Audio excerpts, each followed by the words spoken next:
જય સ્વામિનારાયણ. વાલા ભક્તો, ભાવ સુધરે તો ભવ સુધરે. ભાવના એક શક્તિ છે, ભાવના એક ભક્તિ છે અને ભાવના એ આપણા માટે દિવ્ય ઉર્જાના ને શક્તિની દાતા છે. માટે સુખી થવું હોય તો ભાવના સુધારો. જેમ પ્રકાશ થાય તો અંધારું જાય, એમ ભાવના શુદ્ધ થાય તો આપણા અજ્ઞાનનું અંધારું ટળી જાય. માટે ભાવના સુધરે તો ભવ સુધરે. ભાવનાની મોટી તાકાત છે. અહીંયા વડતાલમાં મારો વાલમો સહજાનંદ સ્વામી શ્રીજી મહારાજ રસોત્સવ આમ્ર કેરી ઉત્સવ કરાવતા. આ જોઈને ભાલના વટામણ ગામના ભીમભાઈને એવું થયું કે ઓહો પ્રભુ, અહીંયા બધા પરમહંસોને મુક્તો ભક્તોને કેરી જમાડે છે, આવી કેરી હું મારા ગામને આંગણે જમાડું તો. ગરીબ સ્થિતિ હતી, એમની આર્થિક સ્થિતિ નાજુક હતી, પણ ભાવનારૂપી સમૃદ્ધિ બહુ જ સમૃદ્ધ હતી. અહીંથી 2 મણ કેરીઓ લઈ અને વડતાલ ચરોતર વિસ્તારની 2 મણ કેરીનો ટોપલો લઈ માથે ઉપાડીને પોતાના ગામમાં ગયા. સ્વામિનારાયણ ભગવાન જ્યારે વડતાલથી ગઢપુર તરફ જતા હતા, વટામણ ગામના પાદરમાં લીમડા નીચે સરસ મજાના એક ઝાડ નીચે ઊભા રહ્યા. એ વખતે ભીમભાઈ આવીને કહે છે કે હે નાથ, આપ મારા આંગણે આવો, ગરીબની ઝૂંપડી પાવન કરો. સ્વામિનારાયણ ભગવાન કહે છે કે 250 ઉપરાંત પરમહંસો છે, 300-400 હરિભક્તો છે, એટલા બધા સંઘના માણસો તારા ઘરે કેમ સમાય? ભીમભાઈ કહે છે કે પ્રભુ, મારે જમાડવાની ભાવના છે. મહારાજ કે તારે જમાડવાની ભાવના કેરીઓની છે, થાળ થાય એવી તારી પરિસ્થિતિ નથી. હું તારા દિલની ભાવનાને સમજુ છું, માટે તું કેરીનો ટોપલો અહીં લેતો આવ. ભીમભાઈ કેરીનો ટોપલો લઈ અને આવ્યા. ભગવાન સ્વામિનારાયણે માણકી ઘોડી ઉપર બેઠા બેઠા કેરી હાથમાં લીધી.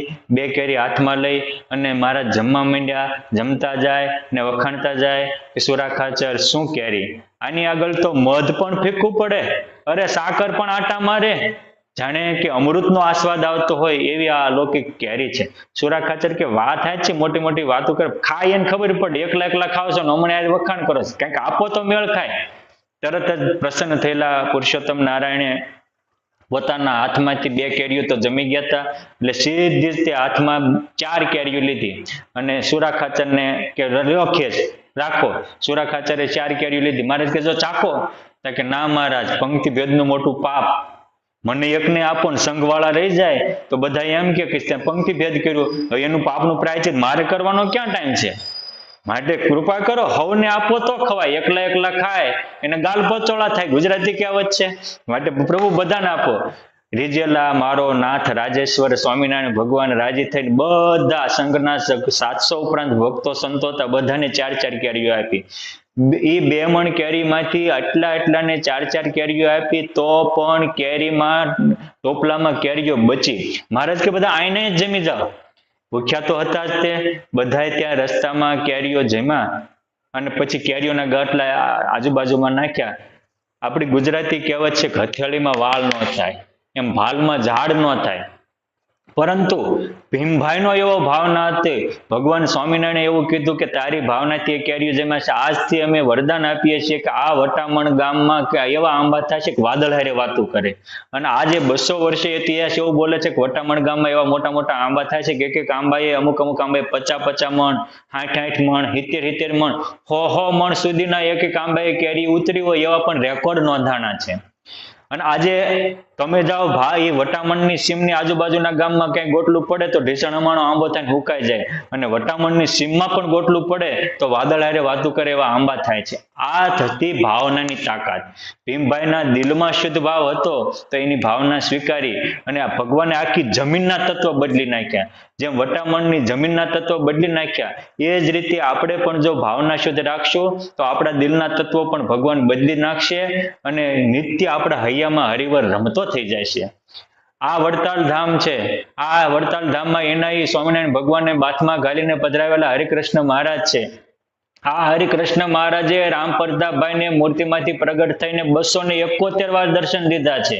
આ એ હરિકૃષ્ણ મહારાજ છે કે છાણીના તેજાભાઈ, નાનદાસભાઈ વગેરે આવતા અને જ્યાં ભગવાન સ્વામિનારાયણ વચનામૃત બોલ્યા, એ વચનામૃત જે મંદિરના ચોકમાં ઓટો છે ત્યાં લીમડો હતો, ત્યાં રહીને ભજન કરતા અને પ્રાર્થના કરતા હતા.